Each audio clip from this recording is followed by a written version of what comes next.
Welcome to week 4 of Writing in the Sciences. I'm Kristen Sinani from Stanford University. So in the first 3 weeks of this course, we talked about ways to improve your writing. We talked about some key principles of effective writing, how to write better sentences, and how to write better paragraphs. So in the first module of this week, we're just going to practice all of those skills. So we're going to do some practice on editing paragraphs. And for this module, I actually do want you to test yourself. So I'm going to tell you at certain points to pause the video and edit paragraphs, and then you can restart the video and join back in, and I'll go over my edits, and you can kind of compare what you did to what I did. So I actually want to start, though, with just a quick note. Last week we talked about experimenting with punctuation using the semicolon, the dash, the parentheses, and the colon. And just in case you're still feeling a little bit timid about using that kind of exotic punctuation in your scientific article, I saw this week an article in Nature Physics, which has an impact factor of 19. It's a great journal. This was written by 2 physicists, and notice, I've pulled out one of their paragraphs, notice that they very much used the semicolon, dash, colon, and parentheses. So here's one example paragraph. I'm not going to read it. I'll let you kind of read it on your own. But you can see that it's very effective. It's a very clear and well-written article. They use these punctuation marks effectively, and it is okay to use them. It's even encouraged to use them. And they also have a whimsical title for their article, which is always nice. So now let's jump right into the exercises for this module. Again, I want you to test yourself a little bit. So I'll kind of give you some guidance on each of these paragraphs, and then I'm going to ask you to pause the video and edit it on your own. So each of the paragraphs that I've picked for this module, I've tried to pick things that don't require a lot of technical background or too much context so that everybody should be able to edit them. So I'm not going to bother to read through the entire paragraph because you can read it on your own. But this first paragraph is basically telling you a taxonomy about some different terms that are used when we talk about measuring the quality of instruments. So I want you to read through it and edit it, keeping in mind that you're trying to put into play all of these different tools that I've given you. So kind of try to cut a lot of unnecessary clutter, get it down to to the heart of the matter. So why don't you pause the video now, and when you're done editing, then go ahead and restart the video, and I'll go through my edits on this.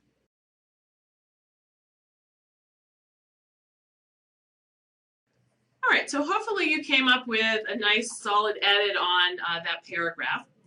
When I was editing that, the first thing I kind of asked myself is just, what's the paragraph about? What's the idea contained in that paragraph? So what the authors are trying to convey is this taxonomy of these different terms used to assess the quality of an instrument. And it's kind of a complicated paragraph. It's a little bit boring, right, because it's just about terms, which is never the most interesting thing to read. And actually, my first instinct when I read that paragraph was to put everything in a table. And you can imagine that this paragraph, rather than being in prose, this information could have actually probably been better presented as a table or even a nice little tree diagram. So there are a lot of instances, and you should be aware of them, watch out for them, where it might be better to put something in a figure rather than to put it in prose. It just lends itself better to a figure. So, but this is, I came up with I put it in a little table, so we have, kind of the domains, that's the highest level, and then we get the sub-level of measurement property, and then below that we have aspect, and here's how all those terms fill that in. So then I kind of use that framework to help myself edit this paragraph, and hopefully you came up with something that was similarly short, right? We don't need a lot of words to give this taxonomy. So I pared it down to, we assess each instrument based on reliability, validity, and responsiveness. These domains may be subdivided into measurement properties. Reliability includes these 3 measurement properties. Validity includes these other 3. And responsiveness is both a domain and a measurement property. So they had kind of a long spiel in the original where they were explaining, well, it was kind of actually funny. I'm going to scroll back to it here. They were saying, well, but for reasons of clarity, the domain and the measurement property have the same name. And I was thinking, well, that actually makes it more confusing to me, not more clear. But anyway, I kind of pared down that whole discussion by just saying the responsiveness is both a domain and a measurement property. Then we go to the next level. Some measurement properties additionally contain multiple aspects. For example, construct validity includes structural validity, hypothesis testing, and cross-cultural validity. So moving on to the second exercise. This one is actually 2 paragraphs long, but I'm going to encourage you to try to think of a way to bring it together into a single paragraph, because I think it actually probably only lends itself to 1 paragraph. So this was from a study where they were looking at church records, and this is from their methods section. They're trying to tell you a little bit about those records, where they came from and what information is in them. So again, it's 2 paragraphs long. I just want to draw your attention to the very last line. I'm not going to read through the whole thing. You can read through it on your own. But the very last line of the second paragraph is kind of funny. So it says, when a member dies and the clerk reports his/her death to the church membership council, the membership record is updated and then archived in the church's deceased membership file. So notice that if you're reading that along, it sounds like it's the membership file. It's the file that's deceased, right? So it has this kind of funny thing with adjectives. So you want to be careful with adjectives because you can come up with funny things like deceased files. So obviously you're going to want to edit that last line carefully. So why don't you go ahead, and I'm going to put both of the paragraphs up on a single slide so you can have them at your fingertips. Why don't you now go ahead and pause the video, edit both paragraphs, and then when you're done, restart the video and I'll kind of walk you through my edits.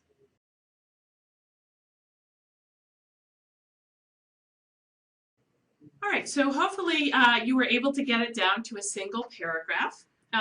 So when I was editing this, I asked myself, what's the main idea, the main point of these paragraphs? And so what I think the main point was is that they were just trying to get across that the information that they used for their study, which was from the church records, that it was accurate and reliable. And notice in the original version, they used those terms accurate and reliable several times. Well, they use the term accuracy many times. So I was able to pare it down by kind of taking away some of the repetition. So I want to scroll back and just kind of point this out to you. So in the original 2 paragraphs, they say in the very first sentence, it's a high level of accuracy. They give you a reference for that. And then they're trying to give you some details about how this works to kind of verify that indeed is accurate. And then in the second paragraph, they go back to talking a lot about accuracy. Well, the accuracy is dependent. Each member can review the record once a year to check it for accuracy. For this reason, and because the church emphasizes accurate record keeping, the information is quite reliable, right? So they're repeating those words, accurate and reliable, quite a bit. So what I did was just say, well, that's kind of the point of all of this information. The main point is just to say that, hey, these records are accurate and reliable. They have a citation for that. There's somebody who's done a study on that. They also want to back it up by just explaining how this whole thing works. The other point of this paragraph is to get across a little bit of information about exactly what's in those records. And that's important because that tells you what information they had available to them for this particular health study.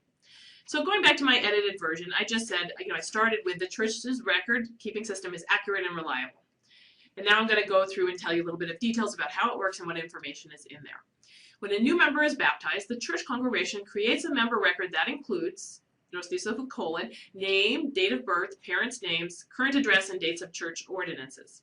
Now, it's important that it's a lay clerk who does all this, but we don't need to keep repeating the term lay clerk. So we say a lay clerk enters these records into the general church database and updates them to reflect dates of new ordinances. That can all be in one sentence. The spouse, new ordinances, spouse name, changes of address, and date of death. And then that whole second paragraph was about this idea that the members could review their membership records once a year, and somehow that was going to improve accuracy. One thing, notice how I shortened that to a single sentence. The reason I did that is if you go again back to the original and look at that second paragraph, it's all about this, the members being able to review their records once a year. Well, if you think about that carefully, it says each member has an opportunity to review their membership record once a year to check it for accuracy. That's actually fairly ambiguous. So there's a lot of words here, but with a great amount of ambiguity about what's actually happening. So when you say they have an opportunity to review their membership, does that mean that they have just one opportunity? They're limited? They can only review the records once? But they're allowed to review it once? Or does it mean that they're encouraged to review their records every year? Or is it more passive where they just could review it should they feel the need to review it? So there's a lot of ambiguity here. And adding all of these extra details and words here doesn't help address any of that ambiguity. So I pared that down to a single sentence. And then that last sentence about when a member dies, we don't need to know that it's reported to the church membership council because what we care about here are the records. That's what we're using for the study. So we can get rid of a lot of extra details here. It's really not that important who's doing the reporting and who's archiving the records. We already know it's the lay clerk who's keeping track of these things. So I just pared that down to when a member dies, the membership record is archived. So you can get this down quite a bit. Hopefully you were able to get something similarly short. Notice that the last sentence, I allowed that to be in the passive voice. So when a member dies, the membership record is archived. Notice there's no subject. I didn't bother to say, well, it was the lay clerk who did the archiving or the council member, because I didn't think it was that important. So as I've alluded to before, in the method section where this was from, sometimes it's okay to have something in the passive voice when it doesn't really matter who did it, and when it's more important to just get across what was done. So sometimes in the method section, it's actually okay to use the passive voice, and I think this is probably a good use of the passive voice here. All right, so for the last exercise in this practice module, I'm going to have you read a paragraph. This was from a study where they found an association between childhood misbehavior and subsequent drug use. So they actually, saw some behavior, bad behavior in kids, and they followed them over time and found later that they had a higher risk of drug use. So I want you to go ahead and now pause the video, read through this paragraph, edit it, and then when you're done, restart the video and I'll go over my thoughts on this paragraph with you.